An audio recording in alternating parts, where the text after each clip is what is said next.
ಅಯೋಧ್ಯೆಯಲ್ಲಿ ರಾಮ ಮಂದಿರದ ಗರ್ಭಗುಡಿಯಲ್ಲಿ ರಾಮಲಲ್ಲ ಮೂರ್ತಿಯ ಪ್ರತಿಷ್ಠಾಪನೆ ಇವತ್ತು ಆಗಿದೆ. ಜನವರಿ 22ಕ್ಕೆ ಪ್ರಾಣ ಪ್ರತಿಷ್ಠಾಪನೆಯ ಕಾರ್ಯಕ್ರಮ ಇರೋ ಕಾರಣದಿಂದ ಪ್ರಧಾನಿ ನರೇಂದ್ರ ಮೋದಿ ಅವರು ಜನವರಿ 21ಕ್ಕೆ ಅಯೋಧ್ಯೆಗೆ ಆಗಮಿಸಲಿದ್ದಾರೆ ಎನ್ನುವುದರ ಡೀಟೇಲ್ಸ್ ಸದ್ಯ ಸಿಗ್ತಾ ಇದೆ. ಜನವರಿ 21ರ ಸಾಯಂಕಾಲದ ಹೊತ್ತಿಗೆ ಪ್ರಧಾನಿ ನರೇಂದ್ರ ಮೋದಿ ಅವರು ರಾಮ ಜನ್ಮಭೂಮಿಯಲ್ಲಿ ಜನವರಿ 22ಕ್ಕೆ ರಾಮ ಮಂದಿರದ ಗರ್ಭಗುಡಿಯ ಒಳಗಡೆ ಪ್ರತಿಷ್ಠಾಪನೆ ಆಗಿರುವಂತಹ ರಾಮಲಲ್ಲ ಮೂರ್ತಿಗೆ ಪ್ರಾಣ ಪ್ರತಿಷ್ಠಾಪನೆ ಕೂಡ ನೆರವೇರಿಸಲಾಗುತ್ತೆ. ಸೊ ಆ ಕಾರ್ಯಕ್ರಮಕ್ಕಾಗಿ ಜನವರಿ 21ರಂದೇ ಅಯೋಧ್ಯೆಯಲ್ಲಿ ಪ್ರಧಾನಿ ನರೇಂದ್ರ ಮೋದಿ ಅವರು ಒಂದು ದಿನ ಮುಂಚಿತವಾಗಿ ಅಯೋಧ್ಯೆಗೆ ತೆರಳಿ ವಾಸ್ತವ್ಯ ಹೂಡ್ತಾರೆ. ಇಲ್ಲಿ ಜನವರಿ 22ರ ಬೆಳಿಗ್ಗೆ ಬ್ರಾಹ್ಮಿ ಮುಹೂರ್ತದಲ್ಲಿ ಸರಿಯೂ ನದಿಯಲ್ಲಿ ಸ್ನಾನ ಕೂಡ ಮಾಡ್ತಾರೆ. ಸರಿಯೂ ನದಿಯಿಂದ ದೇವಸ್ಥಾನದವರೆಗೂ ಮೋದಿ ಕಾಲ್ನಡಿಗೆಯ ಮೂಲಕ ಮಂದಿರದವರೆಗೆ 2 ಕಿಲೋಮೀಟರ್ ಬರಿಗಾಲಲ್ಲಿ ನಡೀತಾರೆ ಪ್ರಧಾನಿ ನರೇಂದ್ರ ಮೋದಿ. ಕಳಶದಲ್ಲಿ ಸರಿಯೂ ನದಿ ನೀರು ತಂದು ಗರ್ಭಗುಡಿಗೆ ಪ್ರಧಾನಿ ನರೇಂದ್ರ ಮೋದಿ ಅವರು ತೆಗೆದುಕೊಂಡು ಹೋಗ್ತಾರೆ ಅನ್ನೋದರ ಡೀಟೇಲ್ಸ್ ಸಿಗ್ತಾ ಇದೆ. ಭವ್ಯ ಮಂದಿರದಲ್ಲಿ ಬಾಲರಾಮ ಪ್ರತಿಷ್ಠಾಪನೆಗೆ ಪ್ರಾಣ ಪ್ರತಿಷ್ಠಾಪನೆಗೆ ದಿನಗಣನೆ ಪ್ರಾರಂಭ ಆಗಿದೆ. ಇನ್ನು 4 ದಿನ ಜನವರಿ 22ಕ್ಕೆ ಇಷ್ಟು ವರ್ಷಗಳ ಸಂಘರ್ಷ ಅಂದ್ರೆ 500 ವರ್ಷಗಳ ಸಂಘರ್ಷ ಕಂಡಿರುವಂತಹ ವಿಚಾರ ಅಯೋಧ್ಯೆಯಲ್ಲಿ ರಾಮ ಮಂದಿರಕ್ಕಾಗಿ ಈಗ ಆ ಸುದಿನ ಹತ್ತಿರ ಬಂದಿರೋದು. ಪ್ರಧಾನಿ ನರೇಂದ್ರ ಮೋದಿ ಅವರು ಜನವರಿ 22ರ ಬದಲಾಗಿ ಜನವರಿ 21ರ ರಾತ್ರಿಯೇ ಅಯೋಧ್ಯೆಗೆ ಬಂದು ಇಲ್ಲೇ ವಾಸ್ತವ್ಯ ಹೂಡ್ತಾರೆ. ಕಾರಣ ಬೆಳಗಿನ ಬ್ರಾಹ್ಮಿ ಮುಹೂರ್ತದಲ್ಲಿ ಪ್ರಾಣ ಪ್ರತಿಷ್ಠಾಪನೆ ಕಾರ್ಯಕ್ರಮವನ್ನ ನೆರವೇರಿಸಲಾಗುತ್ತೆ. ಆ ಕಾರಣಕ್ಕೆ ಅಯೋಧ್ಯೆಗೆ ರಾತ್ರಿ ಅಂದ್ರೆ ಸಾಯಂಕಾಲವೇ ಪ್ರಧಾನಿ ನರೇಂದ್ರ ಮೋದಿ ಅವರು ಬಂದು ವಾಸ್ತವ್ಯ ಹೂಡ್ತಾರೆ ಅನ್ನೋದರ ಡೀಟೇಲ್ಸ್ ಸದ್ಯ ಸಿಗ್ತಾ ಇರೋದು. ಅದಾದ ಬಳಿಕ ಜನವರಿ 22ರ ಬೆಳಿಗ್ಗೆ ಬ್ರಾಹ್ಮಿ ಮುಹೂರ್ತದಲ್ಲಿ ಸರಿಯೂ ನದಿಯಲ್ಲಿ ಅವರು ಸ್ನಾನ ಮಾಡ್ತಾರೆ. ಸರಿಯೂ ನದಿಯಿಂದ ದೇವಸ್ಥಾನದ ತನಕ ಪ್ರಧಾನಿ ನರೇಂದ್ರ ಮೋದಿ ಅವರು ಕಾಲ್ನಡಿಗೆಯಲ್ಲೇ ಸಾಕ್ತಾರೆ. ಮಂದಿರದವರೆಗೆ 2 ಕಿಲೋಮೀಟರ್ ಬರಿಗಾಲಲ್ಲಿ ನಡೆದುಕೊಂಡು ಹೋಗ್ತಾರೆ ಪ್ರಧಾನಿ ನರೇಂದ್ರ ಮೋದಿ.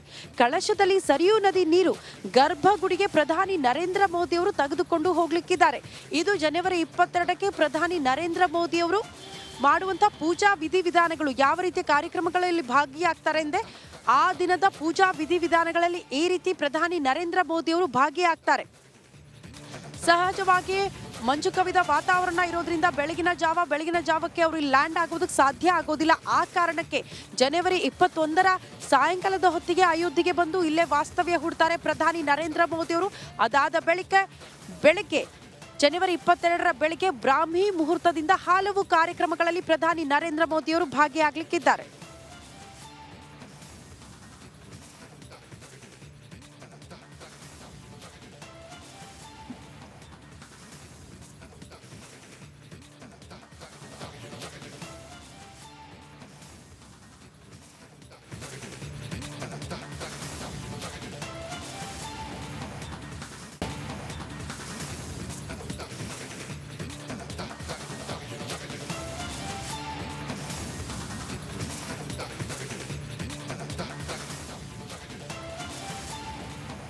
ಅಯೋಧ್ಯೆಯಲ್ಲಿ ನಡೀತಾ ಇರುವ ಯಾಗ ಹೋಮ ಹವನಗಳ ವಿಶೇಷ ಸ್ಥಳ ಯಾಗಶಾಲೆಯಲ್ಲಿದ್ದೀವಿ. ಕನ್ನಡಿಗರಿದ್ದಾರೆ ನಮ್ಮ ಜೊತೆಯಲ್ಲಿ, ಮಾತನಾಡಿಸೋಣ. ಸರ್ ನಮಸ್ಕಾರ, ತಮ್ಮ ಹೆಸರು? ನಮಸ್ತೆ, ನಾನು ಕಿಶೋರ್ ರಾಮಮೂರ್ತಿ ಅಂತ, ಕೋಲಾರ ಜಿಲ್ಲೆ ಬಂಗಾರಪೇಟೆಯವನು. ಇಲ್ಲಿ ಹೋಮ ಹವನಗಳು ನಡೀತಾ ಇದೆ, ಅದರಲ್ಲಿ ಭಾಗಿಯಾಗ್ಲಿಕ್ಕೆ ಬಂದಿದ್ದೀರಾ ಅಥವಾ ವೀಕ್ಷಕರಾಗಿ ಬಂದಿದ್ದೀರಾ? ಇಲ್ಲ, ಭಾಗಿಯಾಗ್ಲಿಕ್ಕೆ ಬಂದಿದ್ದೀನಿ. ಇವತ್ತು ಮತ್ತು ಇವತ್ತಿನಿಂದ 23ನೇ ತಾರೀಕುವರೆಗೂ ನಾನು ಇಲ್ಲಿರ್ತೀನಿ.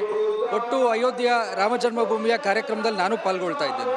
ಯಾವ ರೀತಿಯ ಹೋಮ ಹವನಗಳು ನಡೀತಾ ಇದೆ ಇಲ್ಲಿ, ಇದ್ರ ಬಗ್ಗೆ ನಮ್ಮ ವೀಕ್ಷಕರಿಗೆ ಮಾಹಿತಿ ಹಂಚ್ಕೊಳ್ಬಹುದು? ಇಲ್ಲಿ ರಾಮತಾರಕ ಹೋಮ ನಡೀತಾ ಇದೆ. ಮತ್ತು ಸರ್ವೇ ಜನ ಸುಖಿನೋ ಭವಂತು ಸಮಸ್ತ ಲೋಕ ಸನ್ಮಂಗಳಾರಿ ಭವಂತು ಅಂತ ನಿಟ್ಟಿನಲ್ಲಿ ಇಡೀ ಪ್ರಪಂಚದಲ್ಲಿರುವಂಥ ಅವರೆಲ್ಲ ಒಂದೇ ಕುಟುಂಬ. ಮತ್ತು ಇದು ಒಂದು ರಾಮ ಮಂದಿರ ಬರೀ ಒಂದು ಮಂದಿರ ಅಲ್ಲ, ಇದು ವಿಶ್ವ ಮಂದಿರ. ಇದೊಂದು ಭಾರತದ ಅಸ್ಮಿತೆ. ಸುಮಾರು ನಿಮಗೆ ಗೊತ್ತಿರಬಹುದು, ಸುಮಾರು 500 ವರ್ಷಗಳ ಒಂದು ಸತತ ಹೋರಾಟದಿಂದ ನಮಗೆ ಇದು ರಾಮ ಮಂದಿರ ಲಭಿಸಿದೆ. ಇದಕ್ಕಾಗಿ ಸುಮಾರು ಲಕ್ಷಾಂತರ ಜನ ನಮ್ಮ ಹಿಂದೂ ಬಾಂಧವರು ಪ್ರಾಣವನ್ನು ತೆತ್ತಿದ್ದಾರೆ. ಈ ಒಂದು ಕಾಲಘಟ್ಟದಲ್ಲಿ ನಾವು ಈ ಒಂದು ರಾಮ ಮಂದಿರಕ್ಕೆ ಬರ್ತಾ ಇದ್ದೇವೆ, ಇಲ್ಲಿ ಒಂದು ಧಾರ್ಮಿಕ ಕಾರ್ಯಕ್ರಮದಲ್ಲಿ ನಾವು ಪಾಲ್ಗೊಳ್ತಾ ಇದ್ದೇವೆ ಅನ್ನುವಂಥದ್ದು ನಮ್ಗೆ ಯಾವುದೋ ಒಂದು ಪೂರ್ವ ಜನ್ಮದ ಒಂದು ಸುಕೃತನೇ ಅಂತ ಅನಿಸುತ್ತೆ. ಮತ್ತು ಕಳೆದ ಬಾರಿ ನಾವು ಸೆಪ್ಟೆಂಬರಲ್ಲಿ ಕೂಡ ಬಂದಿದ್ವಿ ಇಲ್ಲಿಗೆ. ಅಲ್ಲಿ ರಾಮತಾರಕ ಹೋಮವನ್ನು ಸೆಪ್ಟೆಂಬರಲ್ಲಿ ಮಾಡಿದ್ವಿ ಇದೇ ರಾಮ ಜನ್ಮಭೂಮಿ. ಈ ರಾಮತಾರಕ ಯಾಗ ಇದ್ರ ಬಗ್ಗೆನೇ ಹೇಳಿ, ಯಾಕೆ ಮಾಡಲಾಗತ್ತೆ, ಹೇಗೆ ಮಾಡಲಾಗತ್ತೆ, ಇದರ ಫಲಗಳೇನು ಅಂತ? ಇದು ರಾಮತಾರಕ ಯಾಗ ಏನಕ್ಕೆ ಅಂದರೆ ನಿಮಗೆ ಆಗಲೇ ಒಂದು ಹೇಳಿದೆ, ಸರ್ವೇ ಜನ ಸುಖಿನೋ ಭವಂತು ಅಂತ. ಅದರ ಅರ್ಥದಲ್ಲೇ ಎಲ್ಲ ಬಂದ್ಬಿಡುತ್ತೆ. ಅಂದರೆ ಭಾರತದಲ್ಲಿ ಅಥವಾ ಇಡೀ ವಿಶ್ವದಲ್ಲಿರುವಂಥ ಎಲ್ಲ ಏನು ಮನುಕುಲದ ಎಲ್ಲ ಜನಾಂಗಕ್ಕೂ ಒಳ್ಳೆಯದಾಗಲಿ. ಮತ್ತು ನೋಡಿ, 500 ವರ್ಷಗಳ ಆದಮೇಲೆ ರಾಮ ಇಲ್ಲಿಗೆ ಬರ್ತಾ ಇದ್ದಾರೆ. ಬಾಲರಾಮನ್ನ ನಾವು ಸ್ವಾಗತ ಮಾಡ್ಕೊತಾ ಇದ್ದೀವಿ. ಹಾಗಾಗಿ ಬಾಲರಾಮನ ಸ್ವಾಗತ ಮಾಡ್ಕೊಳ್ಳೋಂಥ ನಿಟ್ಟಿನಲ್ಲಿ ಈ ರಾಮತಾರಕ ಯಜ್ಞ ಆಗ್ತಾ ಇದೆ. ಮತ್ತು ಈ ಯಜ್ಞಕ್ಕೆ ವಿಶೇಷ ಏನಂದರೆ ನೋಡಿ, ನೀವು ಹೋಮಕುಂಡ ನೋಡಿರ್ಬೋದು, 108 ಹೋಮಕುಂಡ ಹಾಕಿದ್ದಾರೆ. ಇಲ್ಲಿ ಒಂದು ವಿಧಾನಗಳು ಏನು ನಡೀತಾ ಇದೆ, ಮತ್ತು ಇದರ ಒಂದು ಎಲ್ಲ ಸಾಧು ಸಂತರು, ಎಲ್ಲ ಏನು ಹಿಂದುತ್ವದ ಎಲ್ಲ ಏನು ಕ್ರಿಯಾಶೀಲರು ಎಲ್ಲ ಇಲ್ಲಿ ಇದ್ದಾರೆ. ಇದರ ಒಂದು ನಿಮಗೆ ಈ ಕಾಸ್ಮಿಕ್ ಎನರ್ಜಿ ಅಂತಾರಲ್ವ, ಈ 108 ಯಜ್ಞಕುಂಡಗಳಲ್ಲಿ ಈ ಯಜ್ಞ ಹವನ ಮಾಡುವಾಗ ಆ ಕಾಸ್ಮಿಕ್ ಎನರ್ಜಿ ಪ್ರೊಡ್ಯೂಸ್ ಆಗುತ್ತಲ್ವ, ಅದು ಈ ಇಡೀ ಮನುಕುಲಕ್ಕೆ ಒಳ್ಳೇದಾಗಲಿ ಅಂತ ನಿಟ್ಟಿನಲ್ಲಿ ಒಂದು ಸಂಕಲ್ಪದಿಂದ ಮಾಡ್ತಾ ಇರುವಂಥ ಯಾಗ. ಕಡೆದಾಗಿ ಅಯೋಧ್ಯೆಯಲ್ಲಿ ರಾಮ ಮಂದಿರ ನಿರ್ಮಾಣ ಆಗಿದೆ, ಹಾಗೆ ಪ್ರಾಣ ಪ್ರತಿಷ್ಠಾಪನೆ ಕೂಡ ಆಗುತ್ತೆ. ಇನ್ನು ಮುಂದೆ ಮಂದಿರವನ್ನ ಕಾಪಾಡ್ಕೊಳ್ಳೋದು, ಅದಕ್ಕೋಸ್ಕರ ಆದ ಸಂಘರ್ಷಕ್ಕೆ ಫಲ ಸಿಗೋ ರೀತಿಯಲ್ಲಿ ವರ್ತಿಸೋದು ಹಿಂದೂಗಳ ಕರ್ತವ್ಯ. ಹೇಗಿರಬೇಕು ಮಂದಿರದ ಸಲುವಾಗಿ ನಮ್ಮ ಭಕ್ತಿ ಶ್ರದ್ಧೆ? ನೋಡಿ, ರಾಮ ಜನ್ಮಭೂಮಿ ಈಗ ನಿರ್ಮಾಣ ಆಗಿದೆ, ಇನ್ನೇನು ಕೊನೆಯ ಹಂತದಲ್ಲಿದೆ. ಈಗ ಬಾಲರಾಮನ ಪ್ರತಿಷ್ಠಾಪನೆ ಸಹ ಆಗ್ತಾ ಇದೆ. 500 ವರ್ಷಗಳ ಹಿಂದೆ ಈಗ ನಮ್ಗೆ ಸುಲಭವಾಗಿ ರಾಮ ಮಂದಿರ ನಾವು ನೋಡ್ತಾ ಇದ್ದೀವಿ ನಮ್ಮ ಕಾಲಘಟ್ಟದಲ್ಲಿ. ಆದರೆ ಇದೇ 500 ವರ್ಷಗಳಿಂದ ಸತತವಾಗಿ ಹೋರಾಟ ಮಾಡಿ ಲಕ್ಷಾಂತರ ಜನ ಹಿಂದೂಗಳು ಪ್ರಾಣವನ್ನು ತತ್ತಿದಾರಲ್ವಾ, ಅದರ ಒಂದು ಬೆಲೆ ನಾವು ಕೊಡ್ಲಿಕ್ಕೆ ಸಾಧ್ಯನೇ ಇಲ್ಲ. ಈಗ ಈ ಕಾಲಘಟ್ಟದಲ್ಲಿ ರಾಮ ಮಂದಿರ ಆಗಿದೆ, ಅದನ್ನು ನಾವು ಉಳಿಸ್ಕೊಂಡು ಹೋಗೋ ಜವಾಬ್ದಾರಿ ನಮ್ಮದು. ಮತ್ತು ಈಗ ನಾವು ಮತ್ತು ನಮ್ಮ ಮುಂದಿನ ಪೀಳಿಗೆಯವರು ಇದನ್ನು ಜೋಪಾನವಾಗಿ ಕಾಪಾಡ್ಕೋಬೇಕು. ಮತ್ತು ಸಂಘರ್ಷ ನಮ್ಮ ಹಿಂದೂ ಸಮಾಜಕ್ಕೆ ರೂಢಿ ಇದೆ.